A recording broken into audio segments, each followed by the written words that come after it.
Hola, muy buenos días a todos. Mi nombre es Talia Mancilla, soy residente de cuarto año del Servicio de Clínica Médica y hoy en conjunto con el Servicio de Patología queremos presentarles un caso clínico que se titula Más allá de la fiebre, un abordaje interdisciplinario en la trombosis portomesentérica de origen incierto. Los dejo con... Hola, buen día. Soy la doctora Florencia Aliajá, de Clínica Médica R1. Bien, vamos a presentar al paciente. Es un paciente masculino de 51 años que consulta con antecedentes de arteriopatía periférica crónica severa. Es tabaquista severo, obeso, ingesta de alcohol de 95 gramos por semana y en medicación habitual lo único que tomaba era silastazol de 100. Su motivo de consulta fue fiebre de 15 días de evolución asociado a vómitos y diarrea no disentérica, por lo que se automedicó con ciprofloxacina. Él consulta porque la fiebre no cedía. Al examen físico, lo único positivo era febril y la esplenomegalia. Se solicita un laboratorio con parámetros dentro de lo esperados y lo único alterado era el hepatograma, con bilirrubina total de 2,2, aprominuria directa de 1,7, TGO de 84, TGP de 92 y una FAL de 227. Se solicita un sedimento urinario que estaba normal y hemocultivos por 2. Al ingreso solicitamos una TAC de tórax, abdomen y en realidad era una tomografía encéfalo, tórax, abdomen y pelvis sin contraste. Lo que podemos evidenciar es una imagen nodular de 9 milímetros en el lóbulo inferior derecho, una esplenomegalia homogénea de 168 por 94 y la rarefacción de los planos grasos adyacentes a la vena esplénica y confluente espleno-mesentérico. Por lo que se decide pedir un estudio más específico, así que ahí pedimos una angio-TC. Bien, esto es un corte axial en fase venosa, donde podemos ver el defecto de relleno endovascular compatible con trombosis a nivel de confluente espleno-mesentérico, vena porta, vena esplénica y vena mesentérica inferior. En los cortes coronarios se ven mejor. Ahí tenemos la trombosis de la vena porta, de la vena esplénica, del confluente espleno-mesentérico y la mesentérica. Acá lo que solicitamos también fue una angioresonancia, donde lo único que vemos es la esplenopatía sin otro hallazgo relevante. Bien. Bien, llegamos acá, nos planteamos, tenemos un cuadro de un paciente con un síndrome febril más una trombosis. ¿Qué se plantean ustedes como unos posibles diagnósticos diferenciales de esto? ¿Alguna idea? ¿Alguna sospecha? Sí, No, nunca había tenido dolor abdominal el paciente. Incluso cuando ingresa en internación tampoco presenta. No, tampoco pérdida de peso. ¿Alguna otra pregunta? Bien, ¿algún posible diagnóstico diferencial que piensen que podría llegar a tener el paciente? ¿Para dónde apuntarían los diagnósticos? Bueno, si no hay ninguno, seguimos, ¿sí? Nosotros por hoy... Pesaba 100 kilos el paciente. Sí. Bien, dentro de los posibles diagnósticos diferenciales que nos planteamos en un primer momento, teníamos las causas infecciosas, principalmente la pileflebitis, que se trata de una infección del trombo. Es una enfermedad rara con una frecuencia de hasta 2 casos por cada 100.000 habitantes al año, que se caracteriza principalmente por la presencia de trombosis asociada a un foco infeccioso abdominal, a descartar principalmente lo que son las pancreatitis, la colangitis, la apendicitis y los abscesos hepáticos, y por otro lado el resultado de hemocultivos positivos. Dentro de los principales gérmenes etiológicos que encontramos en la pileflebitis son los bacilos gram negativos, como puede ser Escherichia coli, bacteroides y estreptococcus de grupo viridians. Y a nivel imagenológico tenemos algunas características, principalmente la presencia de rarefacción a nivel del tejido peritrombosis y gas a nivel portal. Algo importante en este paciente a destacar es que hasta un 60% de los casos de pielonefritis se asocian a sepsis y o shock séptico, características que no estaban presentes en este paciente al momento del ingreso ni durante su internación. Otras etiologías son la hepatopatía crónica, la cirrosis, sí, descartar principalmente etiologías virales y autoinmunes, principalmente por la prevalencia de estas patologías, y el origen metabólico, que estamos hablando de un paciente con varios factores de riesgo. Dentro de ellos tenemos la obesidad, el sedentarismo, el tabaquismo y el enolismo. Las neoplasias principalmente, como mencionaba la doctora, ¿sí?, que están asociadas a estados protrombóticos, las trombofilias, las neoplasias mieloproliferativas y la pancreatitis crónica, que al igual que la hepatopatía de origen metabólico tenía varios factores de riesgo para pensar en ella, como eran la obesidad, el enolismo y el tabaquismo. Bien, desde lo infectológico se tomaron al ingreso hemocultivos por 2 que teníamos una estafilococo coagulasa negativa que recibió tratamiento con cefazolina. Luego, continuando los registros febriles y por sospecha de un foco endovascular, se tomaron hemocultivos por 3, que nos daba un 1 de 3 de Aerococcus viridans. Un urocultivo negativo, eritrosedimentación de 49, PCR de 19 y procalcitonina de 0,39, que están aumentados, y un ETE sin vegetaciones. Desde lo patológico se pidió serologías para hepatitis B, HIV y hepatitis C negativas, un asma y un FAN negativo, un asma y un ANA negativo y un FAN 1,80 granular fino. Se solicitó un ecodoppler esplenoportal que nos informaba la esteatosis, la vena porta de 14 milímetros, las venas suprahepáticas normales, el flujo normal y una esplenomegalia de 163. Se hace el score de FIB4 que nos daba 2,5, que es indeterminado. Por eso se pidió otro estudio diagnóstico, que ahí le hicimos la elastografía, que dio un valor de 8,8, que nos va para un Metavir 2, que es una fibrosis significativa no cirrótica. En los laboratorios vimos un perfil ferrocinético con un hematocrito de 33 y una hemoglobina de 10,7, lo que nos daba una anemia ferropénica, por lo cual se consulta con hematología y gastroenterología. Con hematología decidimos, ya desde el comienzo iniciamos la anticoagulación con la heparina de bajo peso molecular.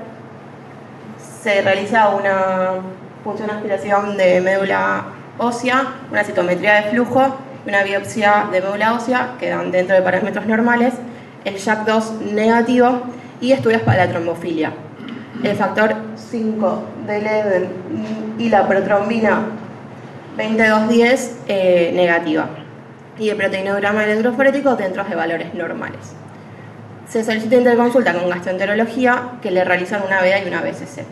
En la VEDA podíamos evidenciar 5 cordones varicosos sin signos de riesgo de sangrado, por lo cual le realizan banding. Y en la BCC, diverticulosis y le realizan una polipectomía por evidencia de pólipos. Bien, retomando un poquito con los diagnósticos diferenciales. Habíamos dicho que teníamos como diagnóstico diferencial las infecciones. Si bien, bueno, el ET fue negativo, digamos, en este paciente, persistía febril. Entonces, digamos, seguíamos pensando que podía haber un poco infeccioso. Como aclaramos, igual la pileflebitis son pacientes con muy mal estado general, bastante sépticos, que no sería el caso de nuestro paciente, pero bueno. La hepatopatía crónica, obviamente que sigue como diagnóstico, si bien la cirrosis no es algo que pudimos confirmar con los estudios, al ser indeterminado tampoco podemos descartarla. Lo viral y lo autoinmune, bueno, como ya mencionó la doctora Silla, que las serologías dieron negativas y si bien el FAM dio positivo, no era nada significativo como para pensar en algo autoinmune. Las neoplasias, al momento del estudio, la verdad que no había nada que nos indique que podía ser de causa neoplásica, por lo cual en este momento quedaría en stand-by, descartada. Los estados protrombóticos, la trombofilia y las neoplasias mieloproliferativas, con los estudios que se hicieron, bueno, se descartan obviamente, tanto la pancreatitis crónica, queda lo mismo, digamos, no se puede descartar, por lo cual continuamos con ese algoritmo diagnóstico, y si bien la cirrosis, como aclaré, no se puede descartar, también abrimos el abanico a considerar la hipertensión portal no cirrótica. Bueno, resumiendo al paciente hasta este momento, es un masculino de 51 años con trombosis del sistema portal confirmada por una angio-TC, esplenomegalia, sin evidencias de neoplasias hematológicas ni trombofilias, serologías virales y perfil autoinmune negativo y un más con fibrosis significativa, F2 por elastografía. El paciente continuaba con registros febriles aislados a pesar de múltiples tratamientos antibióticos, además de infecciones asociadas a cuidados de la salud. ¿Qué otros estudios solicitarían en este caso? ¿Diría algo más? Bueno, Seguimos. nosotros continuamos con un PET. Se solicita el PET ante sospecha de neoplasia versus trombo infectado. Lo que nos informó fue un aumento focal de la captación del radiotazador en cuerpo de páncreas. El aumento del radiotazador no tiene correlato morfológico con la tomografía del principio. La PET tiene alta sensibilidad para detectar actividad metabólica en trombosis, pero con especificidad limitada para diferenciar etiología infecciosa versus tumoral versus el trombo. Se realiza la econdoscopía con la biopsia, quedó negativa, sin evidencia neoplásica. Previo a esto igual consultamos con cirugía hepatobilopancreática por esa imagen que se veía en el PET, a ver qué opinaban ellos, y lo que nos dijeron es que probablemente se atribuye a la trombosis aguda y no, digamos, a un tumor. por eso no se siguió estudiando por cirugía exactamente, ni en resonancia, pero tenía esto en la tenía clínica. Bien, bueno, retomando un poco con los diagnósticos diferenciales, ahora sí podemos decir quizás que la infecciosis y la pileflebitis la podemos descartar, como nombraron, una patología rara, una patología que el paciente en general se descompensa, no era el caso de nuestro paciente, así que se da por descartado totalmente. La cirrosis, como mencionamos, no es algo que se pudo confirmar, pero tampoco se puede descartar, faltarían métodos diagnósticos para confirmar que no es cirrótico ni que tiene una hepatopatía crónica. La neoplasia, bueno, en este punto obviamente con la econdoscopía negativa, con la anatomía patológica también se descarta. Y bueno, nos queda la pancreatitis crónica y la hipertensión portal no cirrótica, que para seguir en este algoritmo diagnóstico, como mencioné al principio, es una tarea en conjunto con servicio de patología, así que me gustaría invitar a la doctora del Rey a comentar. Bueno, buenas. Bien, desde el lado de la hepatología nos quedaba esta duda, ¿no? Tenemos un paciente que no parece tener cirrosis, sin embargo, la elastografía es un método que nos sirve para confirmarla cuando está, pero cuando nos da un valor menor que el que daría en un paciente con cirrosis no es definitivo. Y tenemos un paciente que tiene claramente varices grandes, esofágicas y gástricas. Entonces necesitamos un estudio que nos diferencie un poco estas dos aguas, si el paciente tiene cirrosis o no, si tiene hipertensión portal o no. Para eso elegimos hacer una manometría hepática con biopsia transyugular, ¿sí? Que en un solo procedimiento podemos obtener las dos cosas: hacer una medición de las presiones a nivel hepático y tomar una muestra del tejido para analizarlo, ¿sí? Este estudio se hizo acá en el sanatorio, en el servicio de hemodinamia. Este es un esquema más o menos, por si no tienen mucha idea de cómo se hace. Se hace una punción a nivel yugular, donde se ingresa un catéter hasta las venas suprahepáticas.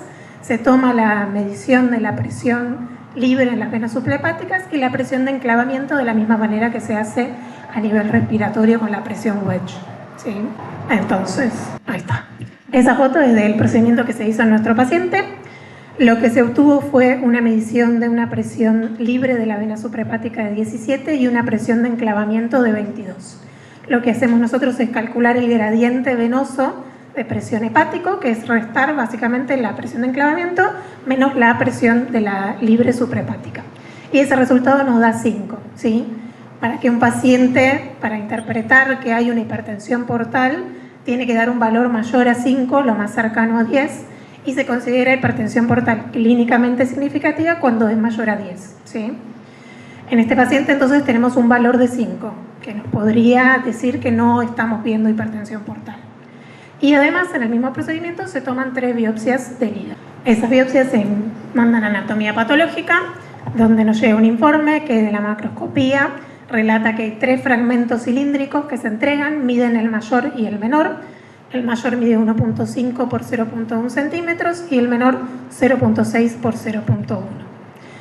Respecto de la microscopía, la descripción que hacen es, primero, no estarían informando el número de espacios porta, que es algo importante en los informes de las biopsias hepáticas porque nos habla de cuándo es representativa la muestra. En general, esperamos que la muestra tenga más de 10 espacios. Nos dice que en algunos sectores estos espacios porta son de muy pequeño tamaño, con una tensión de tricrómico, que lo que hace es teñir de azul las fibras colágenas. Se describe una leve expansión fibrótica de algunos de los espacios porta, generando septos incompletos en algunos sectores. También describe que los tractos portales están hipervascularizados, que hay herniaciones vasculares, o sea que partes de esos vasos que están en el espacio porta se introducen en el lobulillo, y hay vasos anormales periportales. Con una tinción de retículo, que lo que hace también es mostrar un poco la trama de sostén conectiva del hígado. Se describe un colapso focal de esta trama con una conformación pseudonodular y describen áreas de balonización de hepatocitos y de esteatosis macrovascular, pero menor al 5%. ¿Sí? Para que nosotros consideremos la esteatosis significativa por biopsia, siempre tiene que ser mayor del 5%. Con todos estos hallazgos, el diagnóstico que nos brindan es el de enfermedad vascular portosinusoidal, que es de lo que vamos a hablar ahora. Bien, había un montón de enfermedades de las que no se sabía mucho su fisiopatología o cómo era el manejo, que decidieron en el último tiempo empezar a organizarse en distintas categorías para que sea más fácil su estudio y su manejo, ¿sí? En el año 2025, la Asociación Europea de Patología sacó una guía de práctica clínica englobando todo lo que son las enfermedades vasculares hepáticas. Dentro de estas enfermedades se incluyen varias patologías. La de mayor frecuencia es la trombosis de la vena porta. También se incluye el síndrome de Budd-Chiari, que es la trombosis de las venas suprahepáticas y de todo inclusive hasta la aurícula derecha. El síndrome de obstrucción sinusoidal, también llamado enfermedad veno-oclusiva, que se asocia al trasplante de médula ósea y a ciertos agentes quimioterápicos. La dilatación sinusoidal no obstructiva, que se asocia al uso de ciertos medicamentos, infecciones y trastornos inflamatorios. Los aneurismas de arterias esplénicas y las fístulas arteriovenosas hepáticas, como las que se dan en el síndrome de Rendu-Osler o telangiectasia hemorrágica hereditaria. Dentro de la trombosis de la porta, que es lo que más nos interesa a nosotros en este caso, esta trombosis puede ser reciente o crónica, según esté presente hace más o menos de 6 meses. Puede asociarse a una enfermedad hepática previa o no, puede ser sintomática o asintomática, y su complicación más temida es la extensión a la vena mesentérica, ya que eso genera dolor abdominal y riesgo de isquemia e infarto intestinal. Yendo específicamente a la enfermedad vascular portosinusoidal, es una de estas enfermedades vasculares hepáticas que agrupa varias enfermedades que tienen como cualidad común una lesión predominante en las ramas portales y del sinusoide hepático, que desarrolla hipertensión portal en ausencia de cirrosis, ¿sí? Esta enfermedad en distintos lugares del mundo tenía antes un montón de nombres diversos, la habrán conocido o escuchado en algún momento, como hipertensión portal no cirrótica, hipertensión portal idiopática, esclerosis hepatoportal, cirrosis de septos incompletos, etc. Antes se decía que para que pudiera tener esta patología un paciente tenía que ser un diagnóstico de exclusión, y ahora ya sabemos que esta enfermedad puede coexistir con otras patologías hepáticas, ya sean infecciones virales, consumo de alcohol, síndrome metabólico, etc. ¿Cuáles van a ser los hallazgos en los pacientes que tengan esta enfermedad? El 60% van a ser asintomáticos. Van a tener expresión de hipertensión portal, principalmente por el desarrollo de varices esofágicas. Además del 50% de los pacientes que son sintomáticos se manifiestan con una hemorragia digestiva varicial, y en un bajo porcentaje pueden tener ascitis. Vamos a tener trombosis en 1/3 de los pacientes, alteraciones del hepatograma moderadas, no explicadas por otra causa y que tengan una síntesis conservada, como nuestro paciente que tenía albúmina normal, plaquetas normales y un coagulograma normal.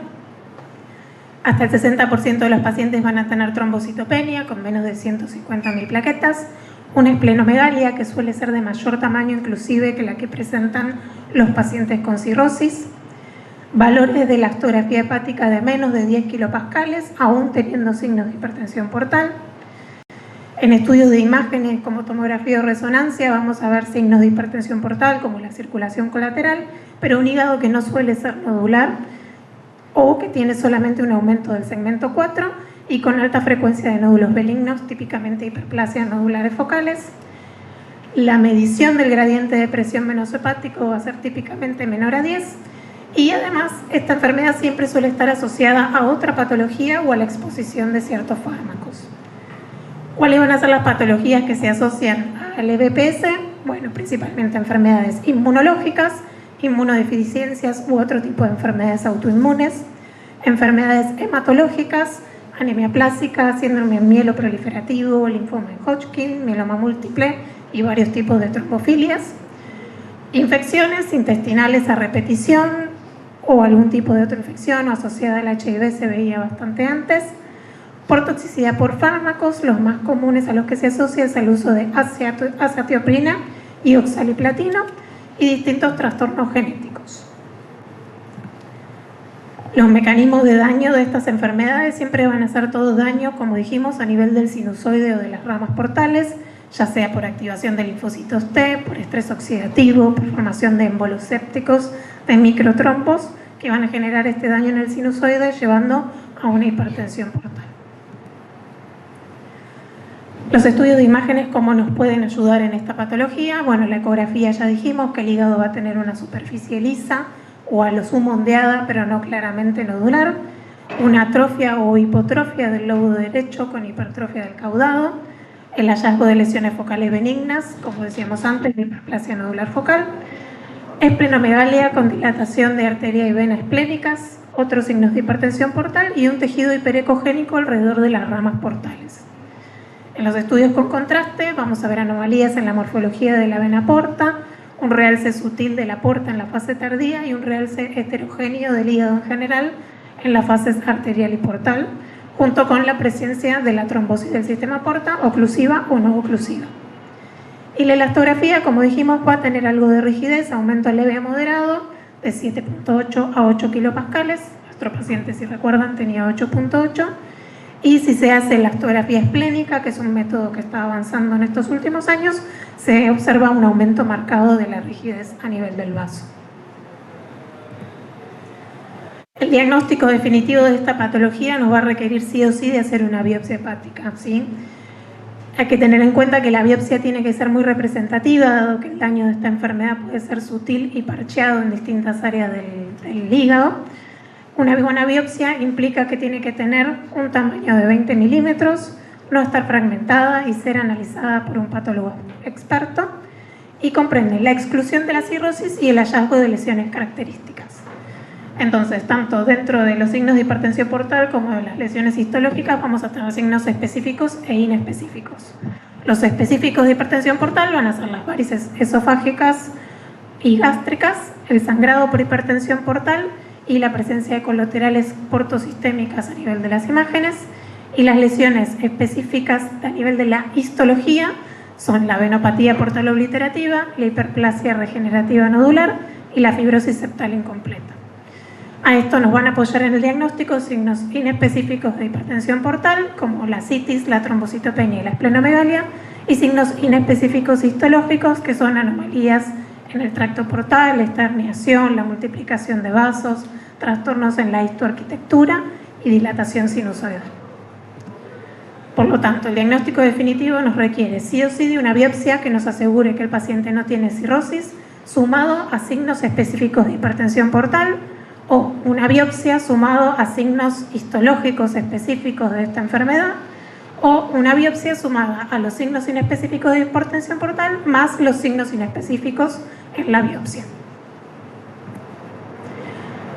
Esto sería un espacio porta normal, si esta tinción es un tricrómico. Como les había contado, el tricrómico lo que hace es teñir de azul las fibras colágeno, entonces nos sirve un poquito para poder ver bien dónde están los espacios porta. El espacio porta, si recuerdan, está compuesto por 3 estructuras: una vena, una arteria y un conducto biliar. Lo que más fácil nos hace ver dónde está el espacio porta justamente son las venas, porque son las que tienen mayor tamaño, una pared más fina. Y una vez que yo ubico la vena, tengo que seguir a ubicar la arteria, que va a ser más pequeña, de una pared más gruesa, y el conducto biliar, que se caracteriza por el epitelio biliar cuadradito y todo parejo. ¿Qué es lo que nos pasa en esta enfermedad? Entonces, como tenemos un daño de las venas, estas venas casi no las vamos a ver. Entonces es bastante más difícil identificar a los espacios porta, que eso es lo que interpretamos del informe de nuestro paciente, donde nos decía que a veces eran pequeños estos espacios, ¿sí? A veces se necesita una tinción adicional que nos ayude a ver bien dónde está la trama para poder identificar los espacios y ver los daños que tienen. Acá vemos solamente la arteria y el conducto, pero la vena casi no se ve. ¿Cuál sería el rol de la manometría entonces? Bueno, por un lado tenemos una vía segura para conseguir una biopsia a través de la punción yugular. Nos puede ayudar a identificar las anastomosis venovenosas anómalas y además nos va a permitir hacer el gradiente de presión. Pero ¿qué es lo que pasa? Nuestro paciente tiene una hipertensión portal, pero a nosotros el gradiente nos dio que no. Bueno, el problema en esta enfermedad es que tenemos 3 factores que nos van a hacer que el estudio subestime adecuadamente la presión portal. Primero, que el componente de daño es presinusoidal, entonces la presión de enclavamiento no lo llega a ver. Hay una ausencia de distorsión arquitectural mediada por la fibrosis, que es lo que vemos en la cirrosis y que nos permite ver este aumento del gradiente. Y además hay comunicaciones venovenosas que también van a distribuir la presión de manera diferente. Por lo tanto, estos pacientes tienen hipertensión portal, pero la manometría típicamente nos va a dar un gradiente de menos de 10 milímetros de mercurio. Llegamos finalmente a este diagnóstico bastante poco frecuente que hacemos ahora con nuestro paciente, ¿no? Respecto del pronóstico, sabemos que es completamente diferente de un paciente que tiene cirrosis y va a estar determinado más por la comorbilidad a la que se asocia, ya sea su enfermedad autoinmune, hematológica, infecciosa o cualquier otra que hayamos identificado, más que por el daño hepático en sí. Como no sabemos mucho de las fases presintomáticas y de los mecanismos fisiopatológicos, no hay terapias dirigidas para prevenir la progresión o facilitar la regresión del daño.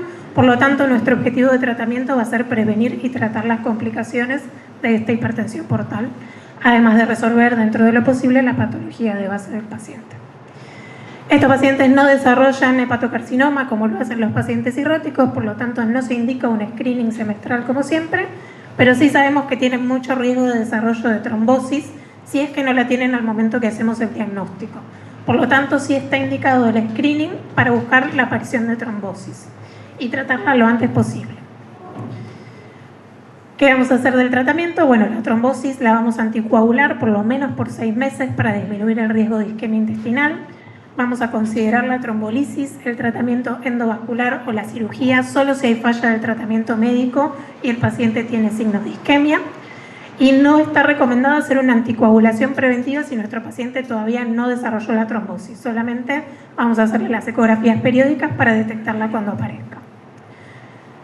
El tratamiento de la hemorragia varicial, no hay mucha evidencia. Nosotros indicamos los beta bloqueantes, el carvedilol y el propranolol, que son los que usamos habitualmente en pacientes cirróticos. No sabemos bien cuánto efecto beneficioso van a tener. Están indicados especialmente en pacientes con varices grandes o con signos de riesgo. También se puede hacer la ligadura varicial, como se hizo en este caso, y considerar el cianoacrilato para las varices gástricas. El tratamiento del episodio agudo de la hemorragia varicial va a ser igual que en los cirróticos, con terlipresina y con ligadura, pero no es necesario agregar antibióticos como hacemos en los pacientes que tienen cirrosis, dado que no tienen este riesgo de translocación bacteriana que tienen los pacientes con daño hepático avanzado. Y la prevención secundaria sí se sigue haciendo como en la cirrosis, con beta bloqueantes y con ligadura. Podríamos pensar en una colocación de TIPS, ¿no? Como para tratar de bypassear este problema hepático que tenemos, pero tampoco hay mucha evidencia justamente, por lo tanto lo reservamos solo para los pacientes que tengan complicaciones refractarias o recurrentes de su hipertensión portal, ya sea una citis refractaria o una hemorragia varicial a repetición. Hay pocos estudios, que los pocos que hay tienen una buena evolución, suelen desarrollar algo de encefalopatía estos pacientes justamente por este bypasseo que se realiza, pero tienen una buena respuesta al tratamiento de la encefalopatía, por lo que no sería un limitante muy severo. El trasplante hepático se puede considerar, sí, también es una indicación excepcional en pacientes que tienen demasiadas complicaciones que no están resueltas ni con el TIPS ni con el tratamiento médico. Tienen buena supervivencia, pero otra vez no nos tenemos que olvidar que este paciente tiene otra patología de base y hay que evaluar riesgo-beneficio si puede recibir un trasplante o no.